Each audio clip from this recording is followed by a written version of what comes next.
So we are chaplains. We work in a county jail. We have 5 jails in Los Angeles. One is called CJ, Central Men's Central Jail, the largest jail of the world, right here in downtown. It holds 7,000 inmates on any given day.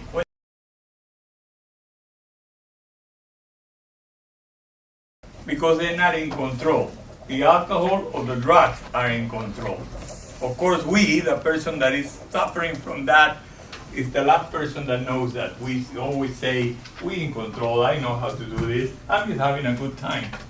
And I'm not realizing that the alcohol and the drug is telling me what to do. And before we know it, we wake up in the morning and we are in a county jail and we are desperate and we want help from God because it looks like nobody else is going to help me. And we fall into the idea that we can just pray, do a beautiful prayer, do a rosary or a Bible or a Quran or whatever it is that we read when we want to, do something with God, and we think that's going to fix the problem. And that's not going to fix the problem. God is not one of those magical guys that when you pray the right prayer, he'll make a special trick and the rabbit comes out of the hat.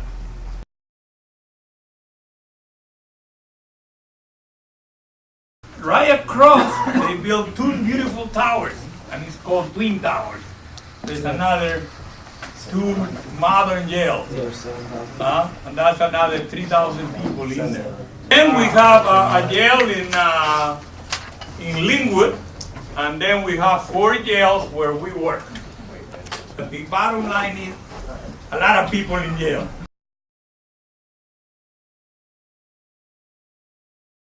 You have to be a bad person to be in jail. All you gotta do is break the law, and there's hundreds of laws. Or you gotta be high or drunk or with the wrong friend in the car. You can be going to a party. The car is being pulled out. The driver of that car is under the influence. They find some cocaine or marijuana or anything like that is enough amount to arrest you. They may take the whole people in that car to jail. And you think, yeah, but nothing's going to happen to me. I'm young and I'm okay. The first time, but then you get a record. The second time, then they know they've done it before, and by the third time, they bring you in.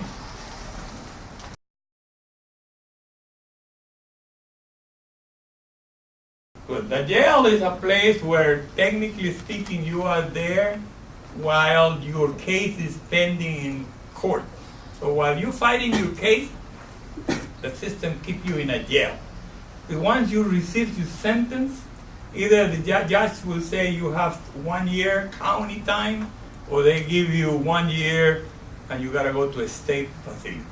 Jail, you don't know where you are, you have no rights for your room or anything.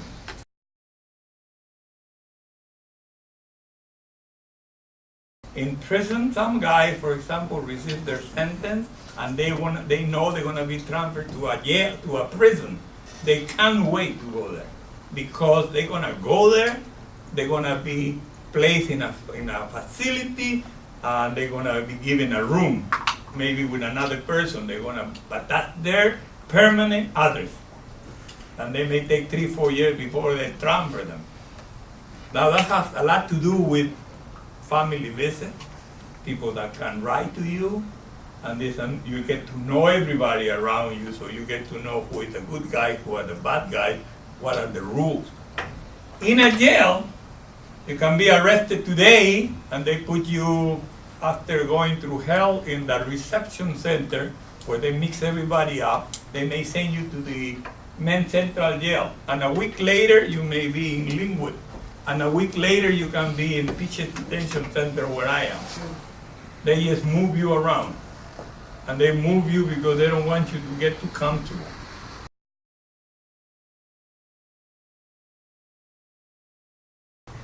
And many times we find out and we come and talk to them, we finish talking and all that, and the Bible stays on the table. They really didn't need a Bible. They used it as an excuse. What they wanted to do is talk to somebody. They know that the chaplain is going to treat him like a human being. He's not going to be pressing on his charges. He's not going to tell him what he needs to do. And he's going to give him 5 minutes of his time. And they really appreciate that. You have no idea how many times Eric or I or the other 35 volunteers, men and women that help me, they come and say, today I feel like $1 million. These people came and say, thank you so much for coming. And you did a lot for me. And we didn't do a lot. We don't think we've done a lot. But you know what we did is we show up. We show up and we said, we believe you are a human being. The system is kind of taking that away from them. A lot of you may say, well, they did something wrong. They need to pay the price, right? I mean, if you do something wrong, you got to pay for it. That's part of life. But I think paying your price when you do something, a person do something wrong is when he's being put in the jail. And that's why he gets 6 months or he gets a year. But that doesn't mean he also needs to be treated like garbage. It doesn't mean he has to be, his dignity needs to be taken away. And that's part of that reality.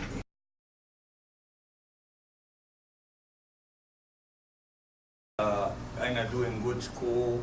I'm late in my assignments. I'm having problems at home. The teachers are in my butt. You know, all kinds of things. I may be kicked out of school. And those are the reasons. Those are the, these are my problems. That's not the problem. The problem is, if we keep talking, we may find out I'm not doing my homework. I'm not doing what it takes to get what I want. And a lot of time in life, even our friends in jail, they're in trouble because they went out to get what they want without working for it. Nothing comes easy in life. And sometimes I remember, a long, long time ago, I was 16 years old, all I wanted to have fun and to enjoy life and work at school. In a few minutes, I get it done.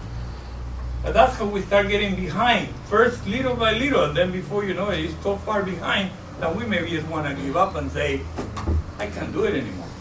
That's why a lot of times we have inmates that really don't think they can improve. They really think they're screwed for life. And that's a very sad place to be, when a human being considers himself no good.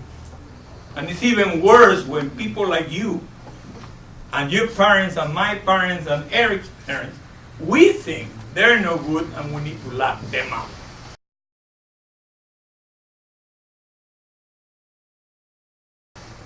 And I was reminded earlier how lucky you guys are. You are in a Crespi high school, a beautiful classroom, nice weather, you guys got a lot of coat on top of you, you got break, you go home at 1 o'clock, you have all kinds of stuff. Just take a 15-minute drive on Sepulveda Boulevard and go over there, where is it, Pacoima, and go to one of those high schools. Everybody has high schools that have broken windows. They have no pens, no paper. The books are being recycled 20 times. Maybe the students didn't have breakfast. Well, the only breakfast they have is half of what you got. And they finish whatever they're being served.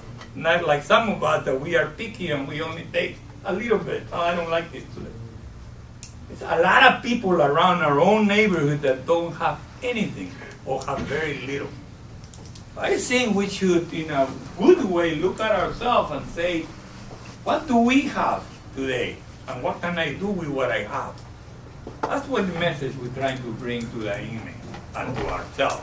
What do I have today and what I can do with it?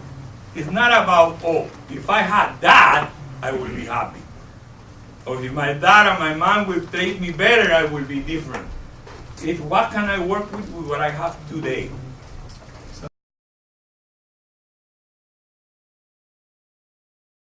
Funny to think, though. Here you look at all this possibility that we have in front of us, because none of us are arrested in here right now.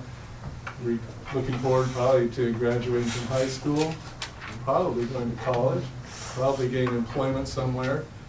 How would it be if you were saying, well, the next 30 years I'm going to be in prison? Hopefully I'll survive prison. I know who's going to be playing with my body when I'm there. But don't get into that. But the fact of the matter is, there's still hope.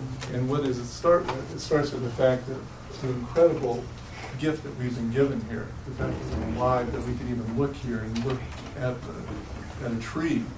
We were up visiting guys up in state prison here a couple months ago, and to see the families come in, they go their whole year just to have that one visit with their family. And so it's where you look for hope, where you look at the value of yourself.